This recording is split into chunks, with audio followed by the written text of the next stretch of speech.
Iran ने अपनी बढ़तरी साबित कर दी। अमरीकी तैयारा बरदार बहरी जहाज दुम दबाकर मशरिक वस्ता से भागने लगे। पहले अब्राहम लिंकन और अब जेराल्ड आर फोर्ड। जी हाँ, बिल्कुल, अब्राहम लिंकन पहले बिल्कुल नाकारा हुआ और अब जेराल्ड आर फोर्ड मशरिक वस्ता से भाग निकला। ये सब कैसे हुआ? आमिर रज़ा से बात करते हैं। आमिर भाई, अब्राहम लिंकन को तो नाकारा बना दिया, अब जेराल्ड आर फोर्ड ये भी भाग निकला है, क्या मामला है?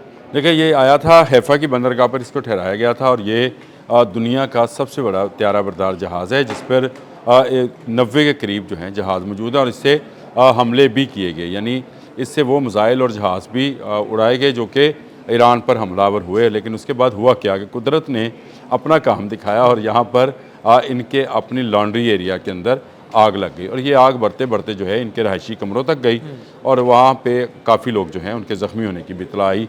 बड़ी आग थी जिसके बायस जिसको बुझाने में सिर्फ 30 घंटे लगे। आप अंदाज़ा कीजिएगा कि समंदर के पानी के ऊपर खड़ा जहाज़ जो है उस पर ऐसी आग थी जो बुझ नहीं रही थी और इस तरह से ये बिल्कुल एक नकारा सा जहाज़ बन गया और इसको अब इन्होंने यूनान की तरफ भेज दिया है, जहाँ पर एक बंदरगाह पर इसको लंगर अंदाज किया जाएगा और उसके बाद इसकी मुरम्मत की जाएगी। सबसे बड़ी बात यह है कि अमेरिका अपने 2 त्यारा बरदार जहाज़ जो है अब तक तबाह करा चुका है। देखिए, अब्राहम लिंकन तबाह हुआ था जो कि ईरानी मिसाइल का निशाना बना और उसके बाद इसको पीछे हटा लिया गया था। उसके बाद से जेराल्ड आर फोर्ड जो था ये फ्रंट लाइन पर लड़ रहा था, लेकिन अब ये भी जो है पीछे चला गया। यानी पीछे जाने से मुराद ये है कि अब ये शायद साल 2 साल ले इसकी मरम्मत में एक बड़े बहरी जहाज़ जो कि एक उसको समझे एयर स्ट्रिप है, हाँ, या आप उसको एयर बेस कह लें, वो एयर बेस जो है अगर वो नकारा हो जाए और उसके लॉन्ड्री एरिया तक जाए। देखिए, अमेरिकन अभी तक इसके होने वाले नुकसान को जाहिर नहीं कर रहे हैं। ये वो नुकसान है। लेकिन आमिर भाई, जो खबर आ रही है ना कि 600 मरीन्स के कमरे जलकर खाकस्तर हो गए, सबसे बड़ी उनको बात रहने की जगह नसीब नहीं हो रही थी। इससे बड़ी बात भी है। इससे बड़ी बात है, ये 600 हो या 6000 हो, मुझे इससे फ़र्क नहीं पड़ता। असल बात यह है कि इस एक जहाज़ के अंदर 2 एटमी रिएक्टर मौजूद हैं जो इसके लिए बिजली बनाते हैं।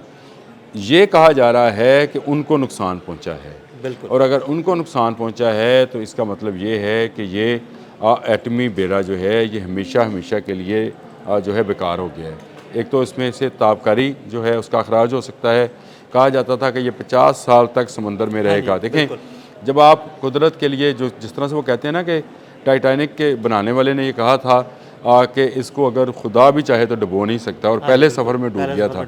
इसी तरह जेराल्ड आर फोर्ड और आपको डोनाल्ड ट्रंप का, मुझे तो वो ज़रूर, अगर मेरे पास कुव्वत हो, आप करते हैं उसकी एडिटिंग, आप ज़रूर लगाएं जो उन्होंने कहा था कि beautiful armada going towards Iran, और ब्यूटीफुल आर्मेडा जो है वो अब तबाह बर्बाद पड़ा है। बिल्कुल, ब्यूटीफुल आर्मेडा जो उनका खलीज में था, अब्राहम लिंकन जिसका आपने जिक्र किया, वो तबाह हुआ और उसके बाद यही ब्यूटीफुल आर्मीडा जो है, अब मुझे इसको ब्यूटीफुल आर्मीडा ही कहना है।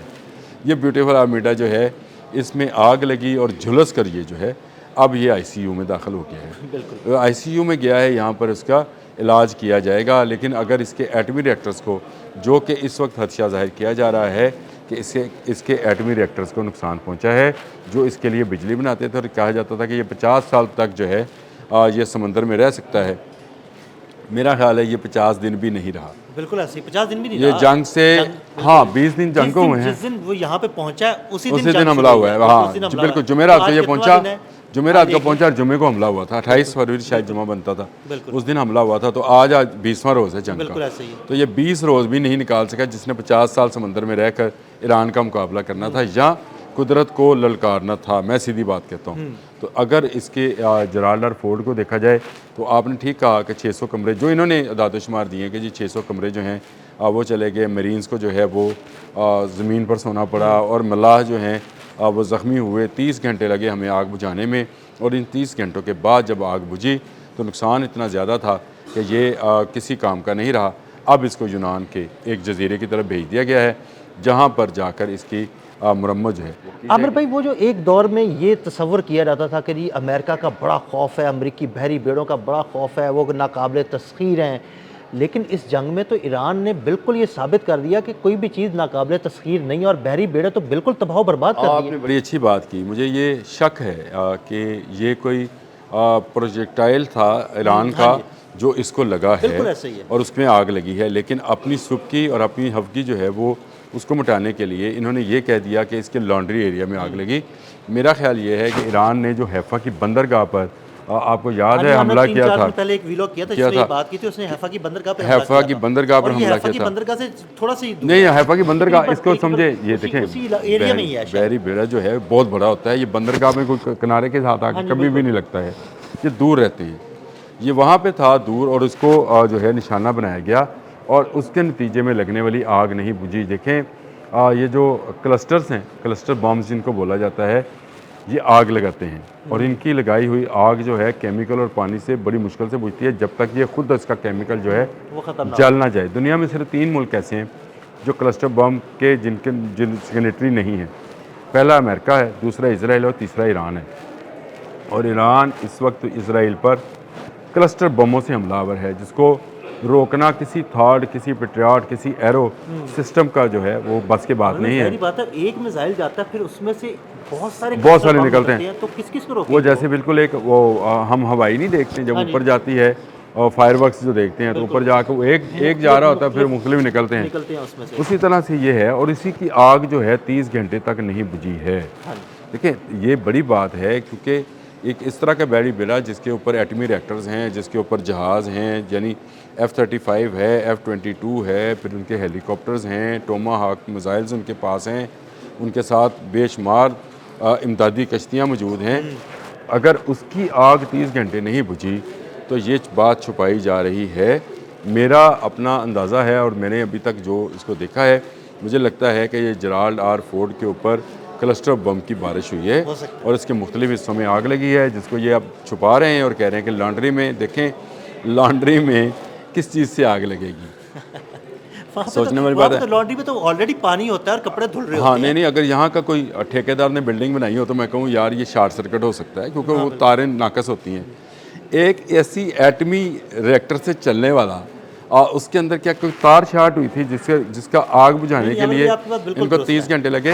ये क्लस्टर बम वाला जो था ये हमला था जिसमें जेराल्ड आर फोर्ड, देखें अब्राहम लिंकन को इन्होंने छुपाया, पहले छुपाया फिर उसको भगाया। हाँ जी। अब जेराल्ड आर फोर्ड को भी ये छुपा रहे हैं, लेकिन ये क्लस्टर बम का हमला है जिसने इसके मुख्तलिफ हिस्सों को आग लगाई है और मुझे अंदेशा है कि इस पर खड़े जहाज़ भी तबाह हुए हैं। लेकिन अमेरिका जो है, अमेरिका को कि ये अगर खलीज की तरफ होता तो बहुत सारे ममालिक इसको रिपोर्ट कर सकते थे।